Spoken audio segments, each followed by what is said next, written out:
Hassan vivait dans une petite maison faite de pierre, avec une toiture en paille qui n'offrait pas une grande protection contre le froid en hiver.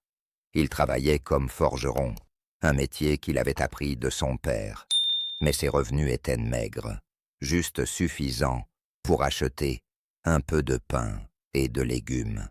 Il n'avait pas de famille proche, ses parents étant décédés lorsqu'il était encore un enfant. Ses journées étaient simples, remplies de travail, de silence et de solitude. Malgré cela, il ne se laissait jamais abattre et gardait toujours l'espoir que de meilleures choses viendraient. Un jour, un après-midi d'hiver particulièrement froid, alors qu'Hassan se dirigeait vers le marché du village avec un petit sac de pain qu'il venait d'acheter, il aperçut une femme assise sur le bord du chemin. Elle semblait épuisée, avec des vêtements sales et déchirés. À ses côtés, il y avait un enfant, un petit garçon, qui tremblait de froid. Les deux semblaient être dans une grande détresse, comme s'ils avaient marché pendant des jours, sans trouver de nourriture ni d'abri. La femme leva les yeux vers Hassan et, d'une voix faible, lui demanda « Mon frère, auriez-vous un peu de pain à nous donner? Nous n'avons rien mangé depuis 2 jours, et mon enfant est malade. » Hassan regarda la femme et son petit garçon. Il n'avait rien de plus que le pain qu'il portait dans son sac, mais dans son cœur, il sentait une immense douleur pour eux. Il savait que cet enfant ne pourrait pas survivre longtemps sans nourriture, et il ne pouvait pas simplement les laisser souffrir. Après un moment de réflexion, Hassan s'agenouilla devant eux, et sans hésiter, il sortit tout le pain qu'il avait acheté. Il tendit les morceaux à la femme, avec un sourire doux. « Prenez-le. Il n'est pas grand-chose, mais j'espère qu'il pourra vous réchauffer un peu. Et vous, madame, avez-vous un endroit où vous pouvez vous abriter ce soir ?» demanda-t-il avec bienveillance. La femme le regarda avec des yeux remplis de gratitude, mais aussi de tristesse.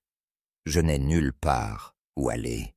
Nous avons été chassés de notre maison à cause de la pauvreté. Je ne sais pas où trouver un toit pour la nuit. » Hassan sentit une grande peine dans son cœur, mais il ne savait pas comment résoudre leur situation, car il n'avait pas non plus un grand abri à leur offrir.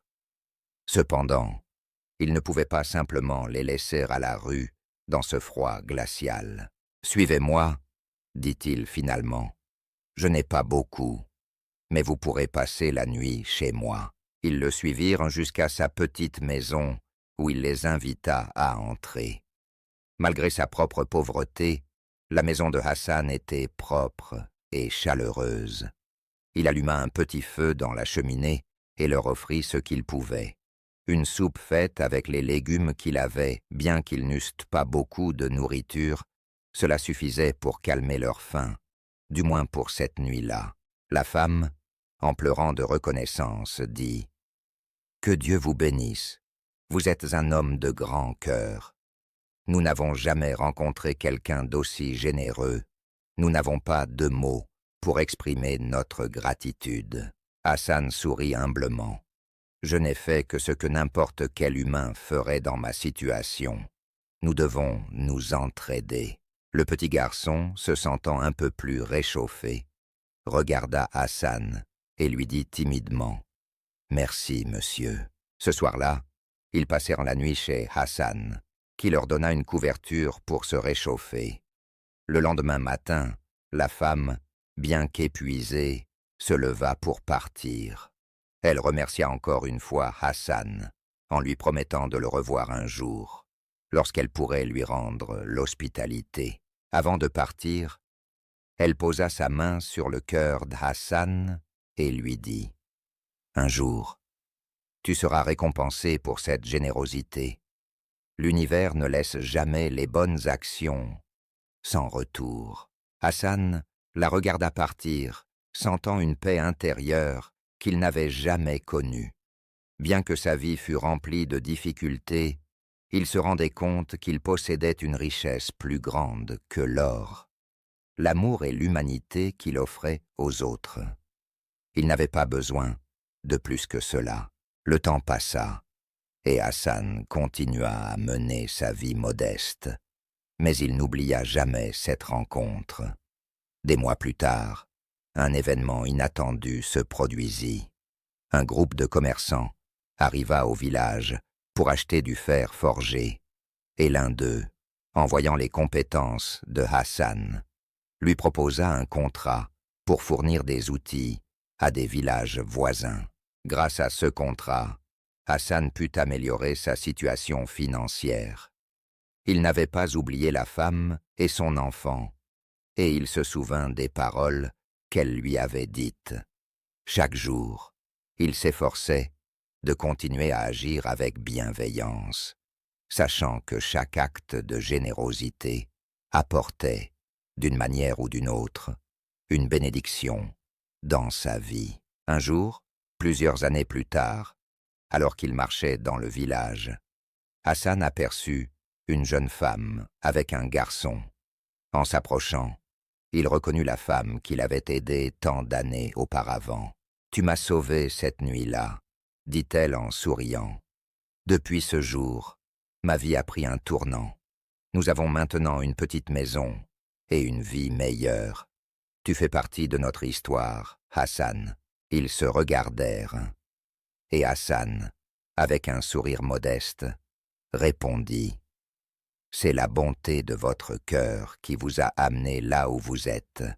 J'ai simplement agi selon ce que j'avais dans le cœur. » Et ainsi, l'histoire de Hassan, le jeune homme pauvre, devint un exemple de générosité et d'humanité dans son village. Il avait montré que, même quand on n'a presque rien, on peut toujours donner de l'amour et de la compassion. Ces actes de bonté infinie finirent par revenir à lui, dans les moments où il en avait le plus besoin, lui prouvant que l'amour véritable ne connaît pas de frontières et que la générosité, même la plus humble, peut transformer le destin. Voici quelques leçons importantes que l'on peut tirer de cette histoire. 1. La générosité ne dépend pas de la richesse. Hassan était pauvre, mais cela ne l'a pas empêché de donner. La véritable générosité ne se mesure pas à la quantité de biens que l'on possède, mais à la sincérité avec laquelle on partage. 2. Aider les autres apporte des bénédictions.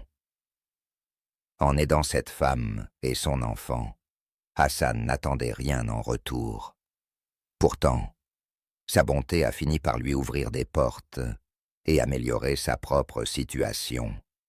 Cela montre que le bien que nous faisons finit toujours par nous revenir, d'une manière ou d'une autre. 3. L'humanité et la compassion sont des valeurs essentielles. Hassan aurait pu ignorer la femme et son fils, mais son humanité l'a poussé à les aider. Dans un monde souvent marqué par l'indifférence, il est essentiel de faire preuve de compassion envers les autres. 4. Même les plus petits gestes ont un grand impact. Un simple morceau de pain et un abri pour la nuit ont changé la vie de cette femme et de son enfant. Cela prouve que même un petit geste peut avoir un impact énorme sur la vie de quelqu'un. 5. La gratitude et la reconnaissance donnent du sens à la vie. La femme et son fils n'ont jamais oublié le geste de Hassan. Cela montre l'importance d'être reconnaissant envers ceux qui nous tendent la main et de ne jamais sous-estimer la valeur d'un acte de bonté. 6. Le bien attire le bien. Hassan a choisi d'agir avec bienveillance sans attendre de récompense. Pourtant, sa vie a changé positivement après cet acte. Cela nous rappelle que faire le bien crée une énergie positive qui finit toujours par revenir. Cette histoire nous enseigne qu'il n'est pas nécessaire d'être riche pour être généreux, et qu'un simple geste de bonté peut changer une vie.